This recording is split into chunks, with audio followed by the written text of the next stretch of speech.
Welcome back everyone, I'm Tier 1 Collections. In today's video we're going to do a bit of a market review and check and see has the Pokemon market stabilized after the recent price crash, and we'll break down what is happening as we go ahead in 2026. Is now the time to buy, or should we wait off and hold a little bit longer? Thank you, and I hope you enjoy. I'm the MVP, now I feel like Russell, feel like John Morant, need a triple-double. Here we are in TCG Player. I handpicked a few examples. It includes both raw and sealed, a couple sealed. But when you go and look at the graph here on TCG Player, looking at the recent market prices, so we see from the 3-month snapshot, which is what TCG Player defaults to, we're seeing about 370, 365 for this Greninja from Twilight Masquerade. And then now it's around 290 in near mint. But when you go back and click on 6 months, we see that it's generally kind of flattened out to where it was in about July. June and July were when the market was the most healthy, and that's when this real grading part was really effective. We start to see the bubble increase in September, late August, and then into September. We see it pretty much goes up 10 to 20 bucks every week until it reaches this pinnacle up here in mid-October, and then starts to go down into November, December, and now we're kind of back even. We are still a little bit higher than, well, we're about 20 bucks higher than what we were in July, currently here in January. I think that the market is just kind of corrected. So that's my theory moving on. I'll show you a couple other examples that we'll dive into. Here's the Pikachu from Surging Sparks. I think this is another perfect example. As you can see, we can see the graph here, and it's almost exactly the same. It was about 265 in mid-July, and now at the beginning of January, it's 255. So it's actually down $10. And this thing reached a peak of 351. So it's come down almost a full $100, which is really indicative of my theory. It's showing exactly true to with the Greninja that it is with the Pikachu. But again, if you look at this 3-month snapshot, it's just showing a direct downward spiral. I think that it's really important to take this into account. I think that the market has really flattened out. I think that's important. And as we continue to move through it, I think 250 is a really good price for the Pikachu. I think what we were seeing was just kind of an overall hype for a lot of the things. There was a lot of new shiny things that were coming out during, August, September. We started the new mega stuff, all that. I think it just was a big bubble. And I think now that we're just really correcting it. So that is Pikachu. Here's another example.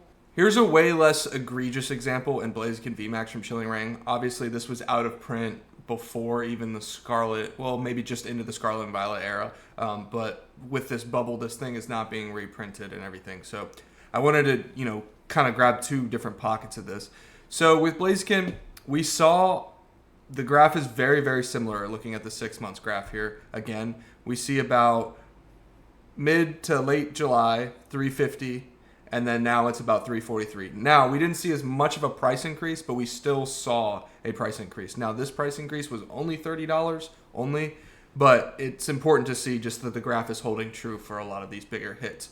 So, again, you could generally apply this graph to a lot of the top hits from Sword and Shield, Scarlet and Violet. Generally speaking, one of those outliers is Bubble Mew. We could take a look at that as well.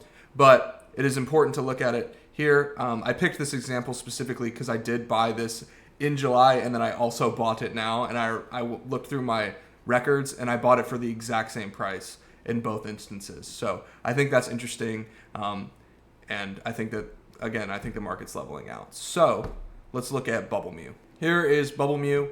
This one's a little bit different. I kind of said it was an outlier, but again, the principle holds true for the most part. We were seeing around July 14th to 20th, which we've taken the price point for all the previous cards, it was about 343 to 350, and now we're seeing it at 481. It peaked at almost 700, which is absolutely insane that this went up in 2 months, like 300. It almost doubled in price. It more than doubled in price actually. The thing is with this one is this card is too popular. It's just one of those cards that is just reaches different people. It was a TikTok trend with the song and everything. So I think 480 is a reasonable price for this card, considering not only that, Paldean Fates is going out of print. It's either just went out of print or it will in the next month. If you're not familiar, Pokemon sets have a 2-year life cycle of being printed. They just released that 11-pack collection box for Paldean Fates. That was kind of their last hurrah. We might see a few things just trickle in, but there's not going to be a big reprint of ETBs or anything like that. So I think 480 is a reasonable price with the Bubble Mew. That being said, again, it's still an outlier. I think if you look at other cards from Paldean Fates, we'll take a look at Charizard here, and then we'll take a look at the booster bundle prices for Paldean Fates as well to kind of hammer this point home. Here is Charizard from Paldean Fates. Again, very, very similar. Now this one, it's $40 up from where it was in July, just about, almost exactly actually. This card, I think, was a little undervalued with the Bubble Mew craze, to be completely honest. So I think it is a fairly valid price correction, just based on specifically the price increase of sealed Paldean Fates products. So the fact that this hasn't completely leveled off or corrected back to exactly where it was makes sense, because Paldean Fates sealed has went up, and again, we're not going to be seeing more of that. Now, it went up probably for starters because of the popularity with this card being close $300, Bubble Mew being almost $700, and even the Gardevoir was, I think, $150. So it was kind of a valid price increase to go up with that sealed price. They kind of were congruent in that matter. But now that we're seeing, Paldean Fates packs at like $16 to $20 for the most part, you're not going to see this thing go drop down to be $100 again. So I think that it being about $40 higher than what it was previously in July, I think that that's valid and that's fair. Let's look at the booster bundles for Paldean Fates and see what that looks like. Here's the booster bundle display for Paldean Fates. Again, 10 booster bundles, 6 packs per bundle, so that's 60 packs. We're seeing about $750 in early July, mid-July, and then about $1,000 now. I'd be surprised if you could get it for $976. $1,100 right now. We'll just go off 1,000. So we'll do the math real quick. So 750 divided by 60 would be $12.50 a pack, and now I think it's $16 a pack. That's not right. 1,000 divided by 60. Yeah, $16.66. Okay. So we're seeing about a $4.50 increase, or sorry, just $4 increase per pack. That makes about sense, and it reached up to, in the peak of everything, about $1,300, $1,250. So again, when you look at that graph of this Charizard, it makes a lot more sense, right? So it kind of went up with that pack price, and then the bundle kind of leveled off a little bit higher than these singles did. Singles will always be lower than the biggest sealed thing that you can get, whether that's a booster box case, bundle case, whatever, ETB case, you name it. So it kind of makes sense that graph kind of started higher, went higher, and then kind of leveled off, kind of congruent with the Bubble Mew. So to me, that checks, and I don't think these bundle prices go down at all, in my opinion. So let's look at a couple other examples, and then we'll move on. Here's another sealed example. You guys know, if you've watched some of the videos, I love Destined Rivals. I think it's the best set in recent times. Absolutely love it. I've been a believer in it since the beginning.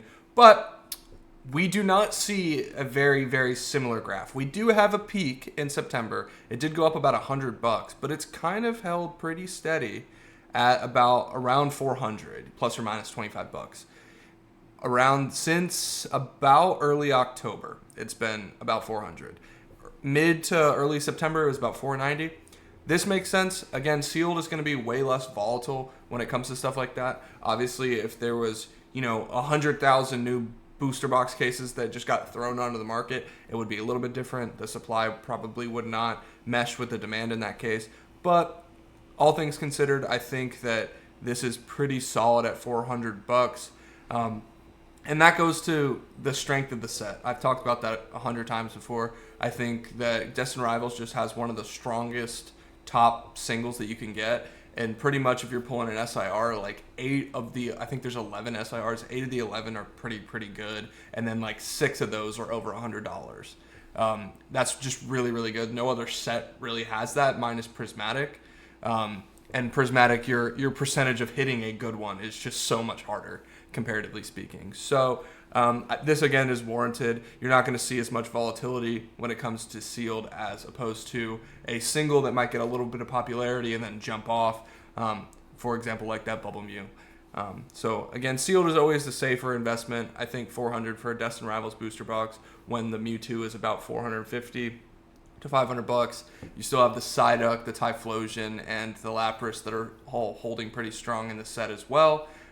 So again, that makes sense to me. We're going to take a look at one 151 card, and then that'll be it. Okay, here's Charizard from 151. This is the last example I'll show you guys today. Now, this is very similar to the Bubble Mew graph. Again, maybe not quite as drastic from 700 to just under 500, but we are seeing 200 to about 250. And I think that this is a absolutely fair price considering, again, the quality with 151. I mean, it's pretty bad in Paldean Fates as well.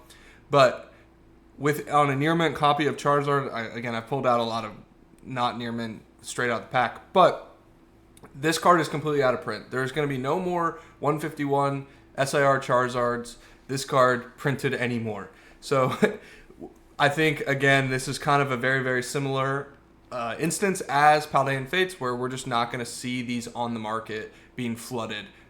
We pretty much have what we have. I mean, obviously there will still be people opening 151 and pulling them, but it's not going to be like the release day of, Phantasmal Flames when all these Megazards get put on the market, right? It's not going to be flooded.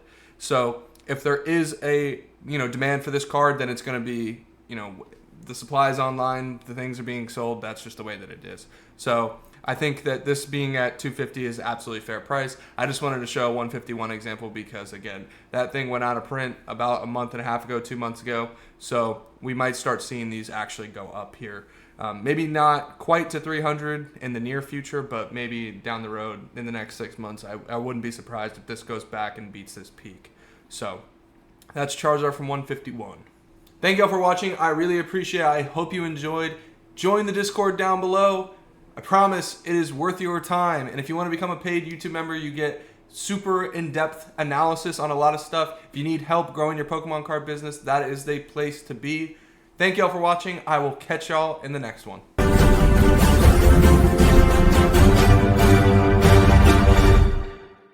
I'm the MVP.